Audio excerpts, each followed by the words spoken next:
कुछ गलतियां वक्त पर माफ़ी मांगने से ख़त्म हो जाती हैं और कुछ गलतियां ऐसी होती हैं जिनकी माफ़ी भी सज़ा बन जाती है।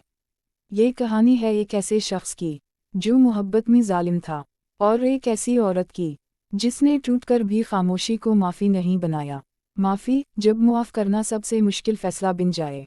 दानिश तैमूर का किरदार एक बासर, खौदेदार और अना में डूबा हुआ शख्स है जो ये समझता है कि वो जो चाहे कर सकता है क्योंकि इसकी ताकत, दौलत और मर्दानगी ही इसका सब कुछ है। जबकि हबा बुखारी का किरदार एक सादा, बावकार और हसास लड़की का है जो मोहब्बत को इबादत समझती है। एपिसोड का आगाज़ उन दोनों के रिश्ते से होता है जहां शुरू में खामोश मोहब्बत, नज़रें झुकाना और उन कई बातें शामिल हैं, मगर वक्त के साथ दानिश तैमूर का किरदार अपने शक, गुस्से और गलत फहमियों की वजह से हबा बुखारी को ज़हनी अजियत देना शुरू कर देता है। वो इस पर इल्ज़ाम लगाता है, इसकी खामोशी को कमज़ोरी समझता है और अपनी हर गलती के बाद सिर्फ एक लफ्ज़ कहकर खुद को बुरी अलज़मा समझ लेता है, माफ़ी।